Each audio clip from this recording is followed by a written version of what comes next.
All right, everybody, welcome. This is McGraw Commercial Properties interview with the multifamily department.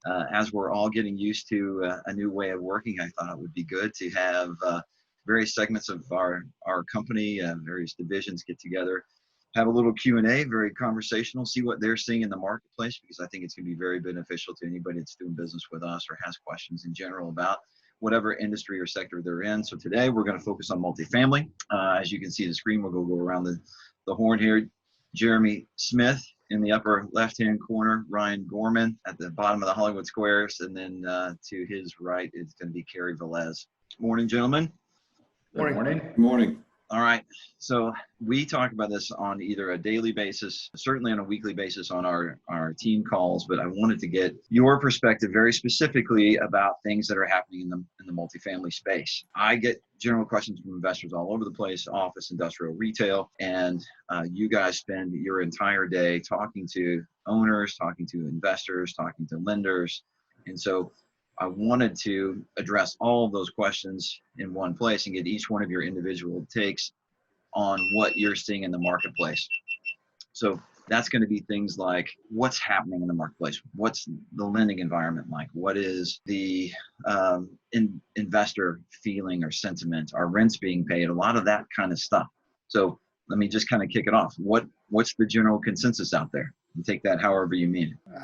I still think there's a level of confidence in the multifamily market. So level of confidence, are you talking about from an owner standpoint or an investor standpoint? I'm talking from an owner standpoint. The rents that have been collected in April, most owners I've talked to that represent probably 10,000 units in this city and surrounding areas, their collections are 98, 99, 100% of what it was the previous month.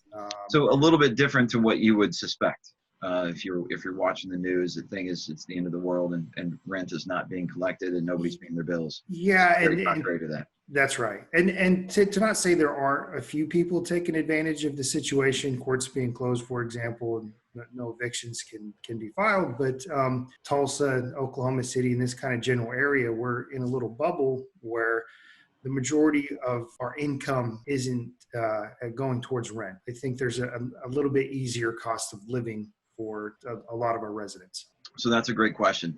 Yeah. Recap for the audience. What is the territory that you all cover? Oklahoma City, Tulsa, Northwest Arkansas, a little bit into Missouri and Kansas. Do you see any opportunities for people wanting to buy? Is it a compressed market? It doesn't sound like it if rents are being paid. We could have these one-offs, but I don't think there's going to be a vast opening of available multifamily properties anytime soon. So rents are being paid. Nobody really wants to sell. There's not a distress in that environment. If it's distressed, it's property or owner specific. Okay. Not market across the MSA. Yeah. How has the last 60 days shaped the operations of multifamily? From what I've seen is there's been some, and this is one of the things that we've seen in multifamily is the multifamily sector, the operators have adjusted pretty quickly and adapted pretty quickly to the requirements and the changes. You've seen payment plans get implemented. You've seen deferred payment plans get implemented where people are just trying to adjust the way they're taking the rent to accommodate a lot of the tenants. And back to what Ryan said about how the percentage of income that goes to rent here in the state has been a lot more beneficial than you would see in larger markets. So they've seen those changes occur, but they've also seen changes in the operations of how they can actually function and process currently with service people requiring personal protective equipment, with the way that the common areas are being used. So they've had some changes and adjustments in that, and with the way that they're doing tours, with the way they're interacting with tenants. But overall, it has been a pretty quick adjustment, and we haven't seen the fall off that people kind of expected with rental payments. We haven't seen the income fall off. Long term, we'll see what's going to happen. But I would also say that Oklahoma is not going to see the kind of hits that you're going to see in some of those larger markets. Now, the guy reading the newspaper or the common investor is going to say oil is down, which Tulsa and Oklahoma City are certainly impacted by that from an industry standpoint. Now the pandemic, where are opportunities going to lie? And how long is it going to take in order to get some opportunities that come available? Do you think somebody's cash runs out eventually, 90 days, 120 days? Have we seen the worst of it, or is it still coming? Well, yeah, I think you hit a good point when you talked about the oil prices being down for our state specifically. think one thing that does affect our market is the lending environment and how lenders view Oklahoma, at least on a larger scale national lender. I think local banks are still, at least from the bankers I've talked to, still lending to. There has been a little bit of pullback, whether it be for the opportunity of a value add property, may not have as great a terms given to them as 8 weeks ago. So Fannie and Freddie shut down for a period of time. Not shut down, just under review, which means the lending environment's a little bit more difficult, a little bit more hurdles. You may What are have some of those hurdles? One example, and this is a nationwide, where Fannie and Freddie would require 12 to 18 months of your debt service and held in escrow. I think that is going to be slowly lifted as time goes on. But I think as for the review of Oklahoma, the debt coverage ratio is just going to have to be a little higher bar. So 12 to 18 months of debt service in escrow, that's going to kill a lot of deals right out of the back. That's right. And also a leverage of 80-20. We're seeing 65-35 is pretty common, what we see even on bank deals right now. Right. Still, I think the old adage goes that there's still a flight to quality. Good real estate is still good real estate. Mm-hmm. Maybe somebody in a B or C class position might have a little harder time getting their loan through or approved. Maybe. Well, I think it's also going to be buyer specific. If you are very qualified, I don't think you're going to have a problem getting the loans that you want, because we've kind of seen it firsthand. It's just kind of how comfortable each bank is with the sponsor. So good cash position, Mm-hmm. multiple property owner, Mm-hmm. The track record. Also local. If you're in the market already, you're going to have a little bit more opportunity. Okay. So if you're new coming in, if you're an out-of-state investor coming in wanting to grab a couple of apartment complexes, that's where I see the biggest hurdle. A out-of-state investor who's not already in this market, that's kind of coming in the first time and not real strong on the cash position, you may have a little bit of difficulty trying to get your first multifamily property. Back to the operations of this, how are owners changing even the common areas? Because one way that apartments would differentiate themselves would be the amenities, right? So there's a pool and there's a fitness center and there are all of these different things for the occupants to take advantage of. How are those being handled? Are they being opened back up? Are they socially distanced? How does that affect everything? As of yesterday, the properties I've visited, the clubhouses are still closed. To make rent, if you're dropping it off, it's you have to call it in or drop it off. There's no visiting. There's no showings. The pools are closed anyways for the, I don't. Just the season. Just the season. We're not there yet. But as from what I've seen, multiple different property owners, all clubhouses are closed. Okay. And for showings, most are being done basically FaceTime, Zoom, all that. Virtual tours are becoming more popular. How are they doing the virtual tours? Is somebody just walking around with a cell phone doing FaceTime saying, hey, take a look at this? One example is a key code lockbox where they're scanning their driver's license in and the leasing agent is speaking to them as the tenant is walking through the property. Ah, okay. So they're walking through and the leasing agent is pointing out different things. And hey, this is a 2-bedroom, 3-bedroom. Mm-hmm. And it's usually that key code is on your model anyways. And you're basically speaking to them on the phone. I guess the key code is able to scan in their driver's license. So you're able to know who's walking your property. To verify that. Yeah. Interesting. There's got to be some new technology, I would think, in the development to facilitate this new style to quickly scan whatever contact information, maybe. So that's good. All right. So we've talked about rent collections. That's going well. We talked about lending, a little tighter restrictions there. How do you think Oklahoma compares to maybe the rest of the nation? New York, California, any other markets that you've seen in the national news? Are we doing better or worse? I would say overall, the projections for us are going to be, if you're looking at a national scale and you're looking at the projections of how long things could be locked up and how long these things could take, that doesn't necessarily apply to the case by case, state by state, or even city by city basis. Oklahoma didn't get hit as hard with the pandemic and with the number of cases that we've had. Our medical system hasn't been hit as hard, so we've been able to open up a lot faster. And the fact that we're not a very densely populated area means that the interaction with people is not going to be as close as you would see in, say, a Los Angeles, Seattle, or a New York. So I would say that the long-term projection for how it's going to affect us is going to be not nearly as severe as what you're going to see in those major metropolitan areas.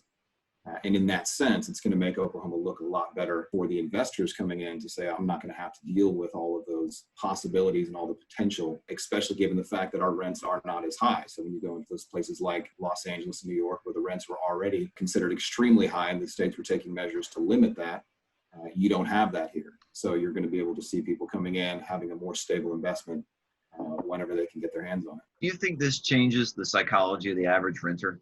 To say, you know what, I'd rather stay here and do this versus, man, if I owned my own house, I'd be sunk.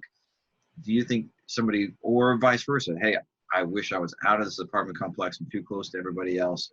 I need my own space. Has anybody talked about that from an industry standpoint? Yeah, I think it's growing more and more. We're realizing it's a lot cheaper to rent. The old theory was, why pay the landlord's mortgage when you could pay your own? But in reality, in our economy and just the national market, how we're a little bit more mobile, you're starting to see a trend of a lot more renters of all ages. People are choosing to rent for a lifestyle. I have not seen anyone really balk at the idea of not wanting to be near, people in a larger complex. I think the majority of complexes we have are garden style and pretty spread out anyways. But yeah, I would actually think the rental market is going to be stronger after this. So maybe just the financial insecurity of the world as a whole. You're not having to put 5 or 10, 20% down for your mortgage. You're not, if HVAC goes out, Somebody comes and fixes it. I'm calling my landlord. Well, and I also think, especially with, like the oil and gas stuff that's going on in Oklahoma, for our market, if anything, it makes people want to rent more because, they want to stay mobile right now during this time of uncertainty, I think. And I think that's going to continue for a while. Yeah, and there's been it's kind of an ironic twist where it's you've seen a drop in the number of people moving out of their apartments. So retention has actually increased over the last couple of months because people are staying put, sheltering at home. So you're seeing that positive turn there. But then you can also see that if you look at the searches that if you look at the Google numbers, the searches for lower priced apartment units increased 20% over the last month. So I think people that were in those higher end units are starting to look and think, maybe I don't need all the amenities that I've had. I'm going to move out in the next couple of months. I'll move to something cheaper so I can weather the storm. Do you think that it has to do with unemployment? I'm sure it probably does. I would say so, yeah. I would say unemployment and the uncertainty of what's going to happen. And I think it's that uncertainty that kind of drives a lot of things. If you compare this to, say, the financial crisis of 2008, the 2008 crisis was very much a banking crisis. We knew kind of how we got into it. We had a roadmap for how it would go, and we had an idea of how we would get out of it. With this is a health crisis that is affecting the financial and economic sectors, and there's really no understanding of where it's going to go specifically. So that uncertainty makes people think, maybe I should pull back a little bit. Maybe I should wait and see was something that we heard a lot of going in. And it's turned really into two projections as far as how people see the future. There's the short-term projection for how they evaluate things as far as when this quarantine is in place and all the measures for containment. And then there's the long-term projection for how are things going to change after this is sort of settled out and leveled out. What's the world going to look like? How's society going to operate? How's the workplace going to be? How's my personal job going to be? So with that long-term projection, people are thinking, maybe I need to dial back. Maybe I need to look in different directions. And that's why I think that also more people will want to rent. Because like Ryan said, people putting 20% down on a house, they'd be looking at possibly getting evicted and getting foreclosed on if they couldn't afford the housing. With an apartment, they have a little more ability. I wonder if this changes people's thinking like it did in the Depression. I knew growing up with my grandparents that, they did certain things because they came through depression and they saved metal and tin and glass and canned vegetables, all that stuff. I wonder if this changes just the habits of individuals, living habits specifically. Yeah, I think this kind of accelerated what we were going towards anyways, whether it be watching more Netflix at home, taking more takeout, more people choosing to rent, or in fact, doing a little bit more technology with Zoom calls. Which Yeah, we've all got familiar with in the last month. yeah, Right. I think this is something that was all coming down the road over the next 5 to 10 years. But I think this kind of accelerated where we were going towards anyways. Good. Last question before I let you guys get back after it. What about new development? Is anybody breaking ground on projects right now, or is everything stalled? I visited a property in Northwest Arkansas 2 days ago.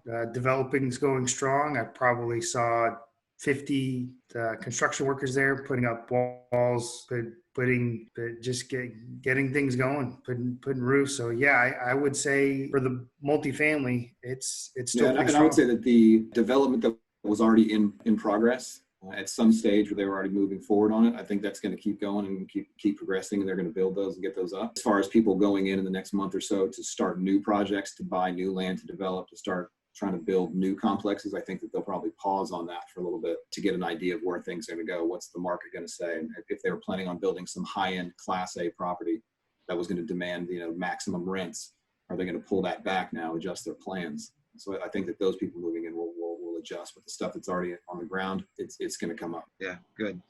Well, guys, thank you very much. I appreciate it. Carey, Ryan, Jeremy, if any other questions come available, what's the best way to get a hold of each of you? Obviously, the office number is 918-388-9588. Any other specifics? You can call my cell at any time, any of our cells. All right, Yeah. Perfect. Well, guys, I appreciate it. Thank you very much, and we'll go ahead and wrap it up. Thank you. Thanks, Thank Neil. you. Thanks, guys. Bye.